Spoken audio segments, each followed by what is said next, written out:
Hello, Taurus, Sun, Moon, Rising, and Venus signs. Kamusta kayo? Sana po ay nasa mabuti kayong kalagayan. Welcome back po sa Star Tarot. At kung bago kayo rito, welcome din po kayo. Please subscribe, like, share my videos, and leave me a comment kung naka-resonate po kayo. Tingnan natin kung ano yung mga energies and messages ninyo po for the week. First card ninyo is your current energy, which is Hierophant. What to embrace? The Fool. Wow, napakaganda. Kasi new beginning ito. See, the Fool. Anong dapat ninyong iwasan? We have the Three of Wands. Ano yung mga possible na maging accomplishment ninyo? We have the Empress. Wow, beautiful. Napakaganda. We have blessings and opportunities that might come your way. We have the Knight of Cups. Ayan, napakaganda. Ano ang mga possible na obstacle or challenges na pwede ninyong ma-encounter? We have the Five of Wands. Ayan. So, what else? Ay, meron pa pala. Anong advice ng Spirit sa inyo? What do you need to keep in mind para manavigate ninyo ng maayos, no? Yung inyong week. So, yung theme ninyo for the week is the Nine of Pentacles. Ayan, bottom of the deck. Napakaganda, diba? So, this is wealth, kayamanan, merong additional na kaperahan, dadating, additional na wealth, additional na pagkakakitaan, pagkakaperahan, this is you going to experience now the financial comfort. This is the time that you are going to experience na the financial tawag dito, comfort, financial freedom, at saka definitely may abundance and prosperity kayo rito, no? Kaya napakaganda. And also, siguro sa ngayon, finally, ito na yung time na mai-enjoy mo na or makukuha mo na yung bunga ng inyong pagsisikap. This is the fruit of your labor coming in, So, kumbaga yung pinapangarap ninyong abundance, pinapangarap ninyong kaperahan, eto na, no? This is the time that you're going to savor that money. Kaya, congrats sa'yo. So, yung current energy mo is Hierophant. Ayan. So, siguro, you will be focused on learning, focused on education. It's either na mag-aaral pa kayo, baka ang iba sa inyo babalik sa school to take another course or kung ano man, pwedeng online course yan, pwedeng mga crash courses, pwedeng talagang nag-aaral kayo, nagre-research kayo on your own because maybe there is something that you are interested to learn, gusto mo pang madagdagan pa ang inyong kaalaman, ang inyong wisdom, ang inyong katalinuhan, yung ganon. Maybe also ang iba sa inyo, kung hindi man ganon, yung focus ninyo, baka kayo ngayon kayo yung nag-i-impart ng knowledge, baka kayo yung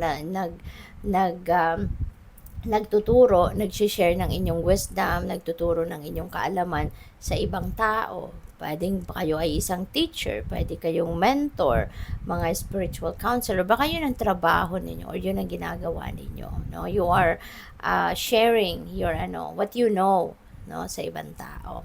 So congrats. What to embrace, ano dapat ninyong akapin this week? We have the full energy, so which is really exciting kasi si full is a new beginning energy. Probably some of you is going to take risk na sa ngayon, maaring merong opportunity dito na dadating, and this is something na pwedeng might interest you, pero it will require you to come out of your comfort zone. Kaya maaring ngayon ifo-force mo na yung sarili mo na mag-take risk, parang adventure ito para sa iyo, handa ka ng lakasan ng inyong loob, tibayan ang dibdib, at i-take advantage kung ano man ang opportunity na to. Kasi maybe you are also going to realize na this is the time na, 'di ba? Para ikaw ay mag-grow, para ikaw ay mag-thrive, umasenso, yung ganon. Kaya this is something, that you are going to to embrace sa ngayon. Totally new for you. exciting, at dadalhin ka nitong opportunity na to doon sa bagong ikaw. Kasi 'di ba, kapag sumusubok tayo ng mga bagong bagay, bagong sitwasyon, nahihirapan tayo, nag-a-adjust tayo, natututo tayong sumabay, natututo tayong palabasin, no, or gisingin yung tapang natin, yung galing natin, 'di ba? Doon tayo nag-grow, doon tayo nagsisimulang magbago or mailabas natin yung potential natin sa kung saan tayo nahihirapan, kung saan tayo nagcha-challenge, 'di ba? Kaya po pwedeng ganoon ngayon ang magiging sitwasyon ng iba sa inyo. So anong kailangan ninyong iwasan sa ngayon? You have the Three of Wands energy, you know. So, Three of Wands, implementation stage. You know, implementation stage ng mga plano ninyo. Kung ano man yung mga pinagplanuhan ninyo in the past. Pag dumating na kayo sa Three of Wands energy, ready for implementation na. Pero in this case, yung parang ina-advisean kayo ngayon na ito muna yung wag ninyong gagawin sa ngayon. Wag muna ninyong i-implement yung mga plano ninyo kasi maybe it's not ready yet. Maybe it's not divine timing yet. Kumbaga, you know? So, pag-isipan ninyong mabuti pa kasi maybe baka na madali ninyo ito. 'Di ba? Baka meron pang mga impormasyon, detalye na kailangan pa kayong tignan, kailangan niyo pang pagplanuhan, kailangan niyo pang ayusin ng mabuti para wala kayong pagsisihan, para hindi masayang yung effort, time, energy, and resources ninyo. Kaya, pagplanuhan muna ninyong mabuti. Okay? Kasi, tsaka mararamdaman ninyo yan, when things are ready for, implementation, mararamdaman ninyo na lahat, easy peasy na. Lahat, nakahanda na. Things are flowing smoothly. Yung ganon. Go signal na yon kapag ganon na ang nangyayari sa mga plano ninyo. Kapag unti-unti nang pumapasok yung mga resources, pumapasok na yung mga kung ano mga kailangan ninyong bagay, impormasyon, tools, whatsoever. Kapag yan tuloy-tuloy nang pumapasok na wala ng problema, wala ng sagabal, go signal na yan, no? Na divine timing is coming or divine timing has come. Kaya mararamdaman ninyo. Pero ngayon, no, siguro nararamdaman din ninyo na baka kayo ay nagmamadali, baka kayo ay hindi pa naman talaga 100% ready for implementing whatever your plans are. No? Kaya wag muna ninyo gawin yon kasi sayang, 'di ba? Sayang ng time, energy, and effort and resources kung yan ay magkakaroon lang din naman ng problema, 'di ba? So, yun.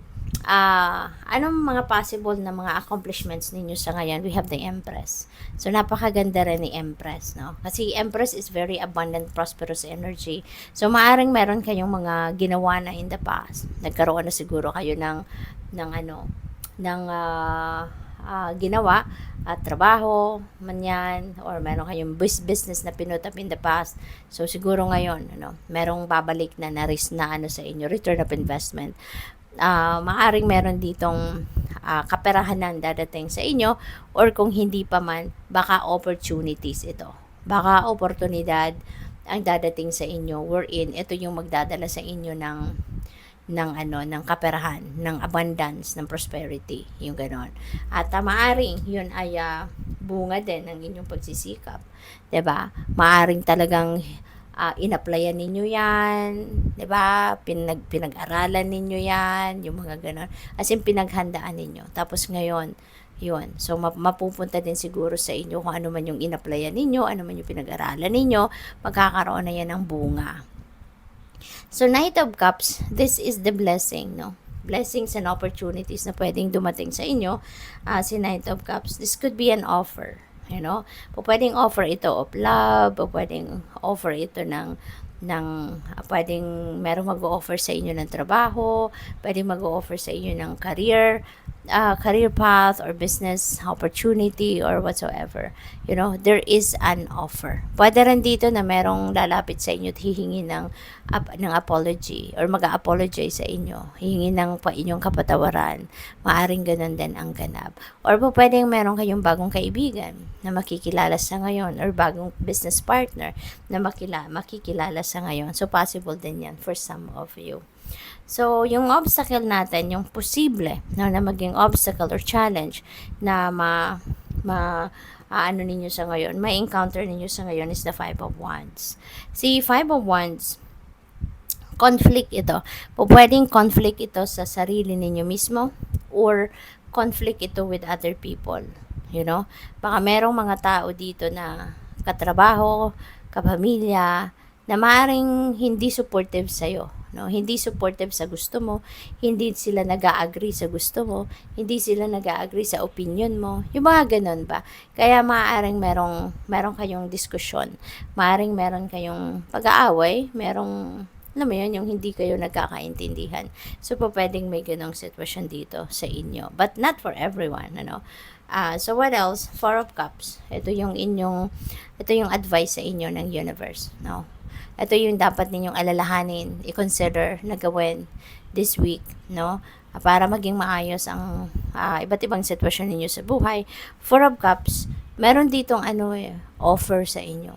So, feeling ko, gusto ng universe ngayon, nagisingin ka, gisingin ka, this could be an eye-opener para sa'yo, na pansinin mo kung ano yung dadating. Pansinin mo kung ano yung offer sa'yo sa ngayon. Kasi, dito sa Knight of Cups, there is an offer. Diba? Sa Empress, there is an offer. So, feeling ko, meron dito mga breakthrough na paparating sa inyo. And, yun ang wag ninyong deadmahin, this is an eye-opener para sa iyo. Na look at the offers na meron kayo. Do not dwell on what was your negative situation na pinagdaanan. Wag na ninyong isipin yon, wag na kayong mag-dwell on that. Kasi tapos na yon, hindi mo na wala ka na magagawa, 'di ba? That's behind you already. It's already gone. Kaya mas mag-focus kayo sa ngayon kung ano ang meron sa ngayon, kung ano ang kakatok sa iyo, kung ano ang dadating sa iyo. 'Yun ang pag-focus ninyo. 'Di ba? Katulad ngayon, maraming iba't ibang klaseng offers ang pwedeng dumating sa iyo. So 'yun ang bigyan mo ng pansin rather than still focusing or still dwelling on whatever it is that is gone already. Okay? So tignan natin kung ano yung final message ninyo, Taurus. Hala? Hala? Nagliliparan, saglit lang po. Kukunin lang natin. Hello. Your energies are nagliliparan, saglit lang. Ayan, chatty, yung mga energies ninyo sa ngayon, nagmamadali, yung ganon. So, baka ang iba sa inyo nagmamadali, So, ayan, we have the flow. So, wag na tayong magmadali. Wag na tayong magpilit, mag-insist na kung ano yung gusto natin. We'd rather surrender. We'd rather go with the flow. Kasi kapag mas sumasabay tayo sa agos ng buhay, sumusunod tayo sa divine guidance, mas nagiging maganda ang flow ng buhay.